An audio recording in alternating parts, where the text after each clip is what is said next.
Hi అండి. Welcome to చిన్నారి కథలు తెలుగు. కథ పేరు రాణిహారం. రచయిత పొలవరపు పుష్పవతి గారు. ఇక కథలోకి వెళ్ళిపోదామండి. విజయ మనసంతా అతలాకుతలంగా ఉంది.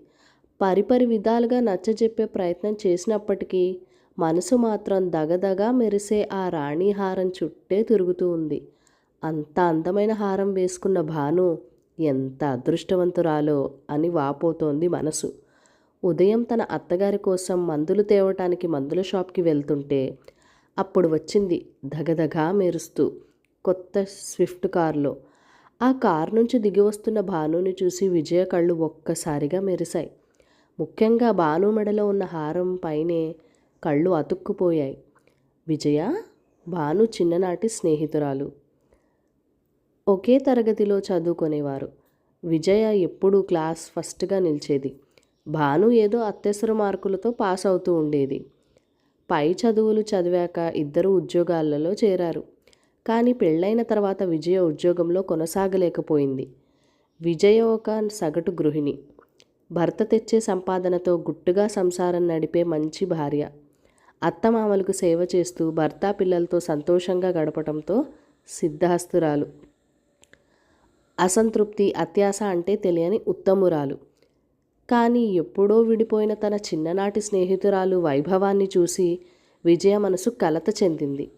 ఇద్దరు స్నేహితురాళ్ళు కాసేపు మాట్లాడుకుని మళ్ళీ కలుద్దాం అనే వాగ్దానంతో ఎవరి ఇళ్లకి వాళ్ళు వేరిపోయారు. తను భానుకి ఏ విషయంలోనూ తీసిపోదు. అందం, చదువు అన్నిటా ఒక మెట్టు పైనే ఉంటుంది. అయినప్పటికీ ఈరోజు భానుకి ఉన్న హోదా తనకు లేదాయే అని మనసు చివుక్కుమంది. ఇంటికి తిరిగి వచ్చిన విజయ అత్తగారికి మందులిచ్చి మామగారికి పిల్లలకి భోజనం పెట్టి కాస్త ఖాళీ సమయం దొరకగానే నడుం వాల్చింది.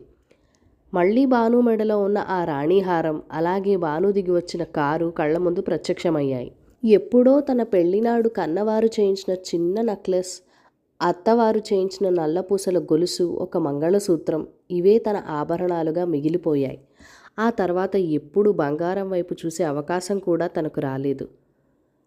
ఒక్కసారి కొత్తగా హారాల ఫ్యాషన్ వచ్చినప్పుడు తను కూడా హారం చేయించుకోవాలని అనుకుంది.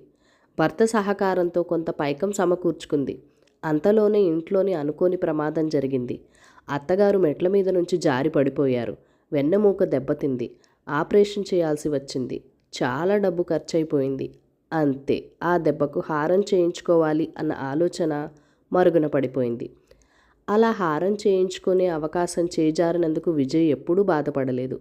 ఎందుకంటే అత్తగారంటే విజయకి పంచప్రాణాలు. కన్న తల్లిని కూడా మరిపించేంత గొప్పవారు విజయ అత్తగారు. పెళ్ళైన కొత్తలో భయంగా తెల్లవారుజామునే లేచి స్నానం చేసి వంటగది వైపు వెళ్తూ ఉంటే అత్తగారు పిలిచి, "నువ్వు మీ అమ్మ వాళ్ళ ఇంట్లో కూడా ఇలానే లేస్తావా?" అని అడిగారు. "లేదండి, అక్కడైతే అమ్మ అన్నీ చేసుకుంటుంది. నేను 5ంటికి లేచి యోగా చేసుకుంటాను" అని చెప్పింది విజయ. "మరి ఇక్కడ ఎందుకు ఇంత చీకట్లోనే లేచావు? అక్కడ అమ్మ వాళ్ళింట్లో ఎలా ఉన్నావో ఇక్కడ నువ్వు అలాగే ఉండొచ్చు. ఇది నీ ఇల్లు. నువ్వు ఈ ఇంటి మహారాణివి" అని అత్తగారు ప్రేమగా దగ్గరికి తీసుకుని అంటుంటే విజయ మా ప్రాణం లేచి వచ్చినట్టయింది. ఎందుకంటే పెళ్లి కుదిరినప్పటి నుంచి అందరూ ఇలా ఉండకు, అలా ఉండకు, అత్తగారింట్లో ఇలా ఉంటే పనికిరాదు అని చెప్పిన వాళ్లే. దాంతో పెళ్ళవుతుంది అన్న ఆనందంతో పాటు ఒక రకమైన భయం కూడా పట్టుకుంది. అత్తగారు తన ప్రేమతో ఆ భయాన్ని పోగొట్టేశారు. అప్పటి నుండి విజయ, ఆమె అత్తగారు సొంత తల్లి కూతురులా ఉండేవాళ్ళు. విజయ పెళ్ళైన తర్వాత కూడా ఉద్యోగంలో కొనసాగాలనుకుంది. అత్తగారు కూడా సరే అన్నారు. కానీ వెంటనే గర్భం దాల్చడంతో ఉద్యోగం చేసే ఉద్దేశం విరమించుకుంది. రిస్క్ ప్రెగ్నెన్సీ అని డాక్టర్ చెప్పినప్పుడు అత్తగారు కాలు కింద పెట్టనివ్వకుండా కంటికి రెప్పలా చూసుకున్నారు.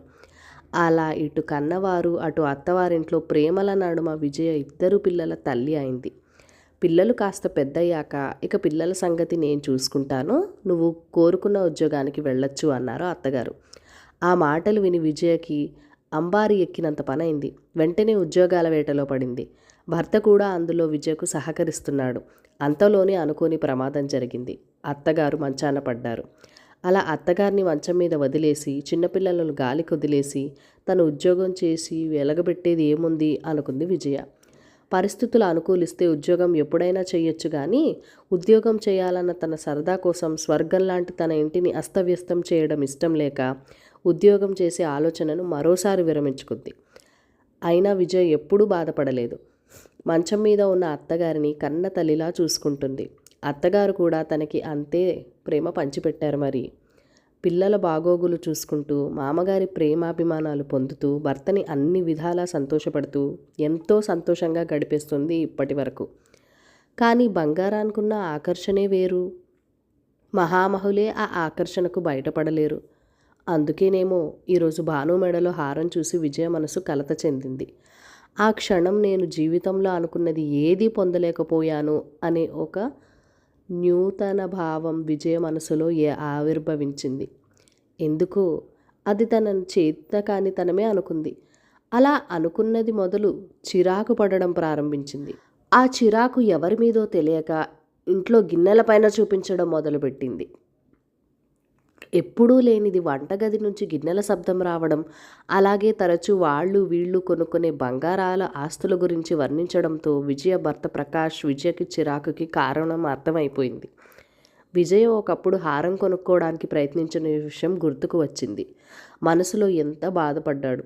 నిజమే కదా, పెళ్ళైంది మొదలు తను విజయ నుంచి ఎన్ని సహాయ సహకారాలు పొందాడు, కానీ తిరిగి తన కోసం ఏమీ చేయలేకపోయాడు. అందుకే ఈసారి ఎలాగైనా దసరాకి ప్రావిడెంట్ ఫండ్ లోన్ పెట్టి విజయకు తన కోరుకున్న హారం చేయించాలి అని గట్టిగా నిర్ణయించుకున్నాడు. అలా జరిగిన కొద్ది రోజులకే భాను విజయ ఇంటికి వచ్చింది. ఆ రోజు సెలవు దినం కావడంతో విజయ భర్త పిల్లలు అందరూ ఇంట్లోనే ఉన్నారు. విజయ అత్తగారు విజయ తనకు చేసే సేవలను భానుతో చెబుతూ, విజయ లేకుంటే తాను ఈరోజు ప్రాణాలతో ఉండేదాన్ని కాదంటూ కంటతడి పెట్టుకున్నారు. మామగారైతే విజయ గొప్పతనం గురించి పదే పదే చెప్తూ విజయ మా ఇంటి ఇలవేల్పు అని కొనియాడారు. భర్త పిల్లలు కూడా విజయ చుట్టూ తిరుగుతూ విజయ లేకపోతే వాళ్ళ అస్తిత్వమే లేదు అన్నట్టు ప్రవర్తించారు. అది చూసిన భానుకి అసూయ అనిపించింది. మధ్యాహ్నం భోజనాలయ్యాక అందరూ కాస్త విశ్రాంతి తీసుకుంటున్నారు. విజయకి భానుకి కాస్త ఏకాంతం లభించింది. ఇద్దరూ పైన గదిలోకి వెళ్ళి చిన్ననాటి విషయాలు ముచ్చటించుకుంటున్నారు. అప్పుడు విజయ భానుతో, నీ లైఫ్ సక్సెస్ అయింది, మంచి ఉద్యోగం చేసుకుంటున్నావు, కానీ నా చదువు వృధాగా మూలపడిపోయింది. నేను కూడా నీలాగే ఉద్యోగం చేయాలి అనుకున్నాను, కానీ పరిస్థితులు నాకు అనుకూలించలేదు అంది బాధపడుతూ. ఆ మాటలు విన్న భాను ముఖంలో ఎన్ని రంగులు మారాయి. కాసేపు మౌనంగా ఉండిపోయింది. అదేంటి విజయ, నీ చదువు వృధా అయిందని ఎలా అనుకుంటున్నావు? ముమ్మాటికి కాదు. చదువు మనకి సరైన నడవడికతో పాటు సరైన సమయంలో సరైన నిర్ణయాలు తీసుకోవడం కూడా నేర్పిస్తుంది. నువ్వు నీ సంసారం పట్ల సరైన నిర్ణయాలు తీసుకున్నావు. నిన్ను అభిమానించే వాళ్ళని నీ జీవితంలో మొదటి స్థానంలో ఉంచావు. అందుకే వాళ్ళ హృదయాలలో మహారాణిగా నిలిచావు. అదే గనక చేయకుంటే నువ్వు కూడా నాలాగే ఒంటరిగా మిగిలిపోయి ఉండేదానివి అంది కొంత మౌనం తర్వాత. పెళ్ళైన కొత్తలో మా వారు బెంగళూరులో, నేను వైజాగ్లో జాబ్ చేసేవాళ్ళం. మా వారు నన్ను వైజాగ్లో జాబ్ మానేసి బెంగళూరు వచ్చేయమన్నారు. అక్కడ మరో జాబ్ చేసుకోవచ్చు అని కూడా అన్నారు. ఆయన చదువుకి ఇక్కడ సరైన జాబులు దొరకవు కాబట్టి నన్నే బెంగళూరు వచ్చేయమన్నారు. కానీ నేను ససేమిరా ఒప్పుకోలేదు.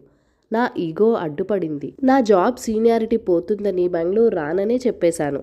అలా వైజాగ్లో నేను, బెంగళూరులో ఆయన చాలా కాలం ఉండిపోయాం. వైజాగ్ సొంత ఊరు కనుక అత్తగారు మామగారు నాతోటే ఉండేవారు. అత్తగారికి కీళ్లవాతం, నడవడానికి చాలా బాధపడేవారు. అయినా ఆవిడే అలానే పనులు చేసుకునేవారు. మామగారు కూడా అస్తమాతో బాధపడేవారు. నేను ఆఫీస్ నుంచి వచ్చేసరికి వాళ్ళిద్దరి అవస్థ చూసి నాకు చిరాకు అనిపించేది. వాళ్ళను జాగ్రత్తగా చూసుకోవాలనిపించింది పోయి వాళ్ళను విడిచిపెట్టి నేను హాస్టల్కి వెళ్ళిపోతానని మా వారితో చెప్పాను. అలా చేస్తే ఊర్లో జనాలు రకరకాలుగా మాట్లాడతారని, నన్ను ఆడిపోసుకుంటారని పాపం మావారే ఓ మెట్టు దిగి తను బెంగళూరు నుంచి వైజాగ్కి వచ్చేసి తను చేసే ఉద్యోగం కంటే తక్కువ స్థాయి ఉద్యోగంలో చేరారు. అత్తగారిని మామగారిని చూసుకోవడానికి పని వాళ్ళని పెట్టాం. మా వారు కూడా వాళ్ళ అమ్మా నాన్న పట్ల చాలా జాగ్రత్త వహించేవారు. కానీ ఎందుకో వాళ్ళని నా వాళ్ళు అనుకుని ఎప్పుడూ నేను సేవ చేయలేకపోయాను. నా ప్రవర్తనకు మా వారి మనసు తీవ్రంగా గాయపడినప్పటికీ నన్ను ఏమీ అనలేదు. కానీ మా ఇద్దరి మధ్య ఒక రకమైన దూరం ఏర్పడింది. ఆ విషయం అర్థమైనా ఆ దూరాన్ని తగ్గించే ప్రయత్నం చేయలేదు నేను. మా ఇద్దరి మధ్య సమన్వయ లోపం వల్ల మా బాబుని చిన్నప్పుడే హాస్టల్లో పెట్టేశాం. మోడుబారిన కొడుకు జీవితాన్ని చూసి లోలోపల కుమిలిపోతూ మౌనంగా రోదిస్తూ అత్తగారు మామగారు ఏడాదిలోపే కాలం చేశారు. దానితో మా వారికి నా మీద ఉన్న ఆకాస్త ప్రేమ కూడా లేకుండా పోయింది. బతికుండగా వాళ్ళ అమ్మ నాన్నని నేను చూసుకోలేదన్న బాధ ఆయన మనసులో ఇప్పటికీ మిగిలిపోయింది. మా మధ్య దూరం పూడ్చలేనంతగా పెరిగిపోయింది. చిన్నప్పటి నుంచి బోర్డింగ్ స్కూల్లో చదవడం వల్లనో ఏమో కానీ బాబు మమ్మల్ని అభిమానించే అమ్మా నాన్నలా చూడలేకపోయాడు. ఇంటిలో ఉన్నంతసేపు తన గదికే పరిమితం అయిపోతాడు. అలా ఒక ఇంట్లో ఉంటున్న మేము ముగ్గురం ఎవరికి వారుగా మిగిలిపోయామే. రాజేష్, అదే మా వారు, నేను అనుకున్న దానికి అడ్డు చెప్పరు. అలాగే తన జీవితంలోకి నన్ను తొంగి చూడనివ్వరు. ఎవరి లైఫ్ వాళ్ళది. బయట ప్రపంచానికి ఎంతో సుఖ సంతోషాలతో వైభవాలతో ఉన్నట్టు కనిపిస్తున్న మేము ఒక శూన్యంలో బతికేస్తున్నాం. పెద్ద ఇల్లు ఉంది. అందరికీ వేరువేరుగా గదులున్నాయి. ఒకరికొకరికి 2 కార్లున్నాయి. కానీ అందరం ఒకటిగా లేము. నాకు ఇప్పుడు అనిపిస్తుంది ఇవన్నీ లేకపోయినా ఒకరి మనసులో మరొకరికి స్థానం ఉంటే బాగుండును అని. కానీ ఏం లాభం, చేతులు కాలాక ఆకులు పట్టుకుంటాను అన్నట్టు అయిపోయింది నా బతుకు. నిన్ను అంతలా ఆకర్షించిన ఆహారం వేసుకుని అద్దంలో నాకు నేనే చూసుకోవాలి తప్ప నన్ను చూసి మురిసిపోయే వాళ్ళెవరూ లేరు. కానీ చంద్రబింబం లాంటి నీ ముఖాన్ని చూసి నిన్ను గుండెల్లో దాచుకోవడానికి మీ ఆయన అనుక్షణం నీ చెంతనే ఉన్నారు. ఇప్పుడు చెప్పు విజయ, నేను సంపాదించినది గొప్పదా, నువ్వు సంపాదించినది గొప్పదా? నీ చదువు పనికి వచ్చిందా, నా చదువు పనికి వచ్చిందా? నీది కదా అసలైన సంపాదన. మరి ఏమి చేతకాని దానిని అంటూ బాధపడతావేంటి అంటూ భాను దిగులుగా తన సుదీర్ఘమైన మాటలను పూర్తి చేసింది. భాను మాటలు విన్న విజయకి కనువిప్పి కలిగింది. మనసు కుదుట పడింది. పశ్చాత్తాపంతో తల్లడిల్లిపోయింది. క్షణిక ఆకర్షణకు గురై తన బుద్ధి ఎందుకు అలా దారి మళ్ళింది అని దిగులు పడింది. ఒక్కసారి వెనక్కి ఆలోచించింది.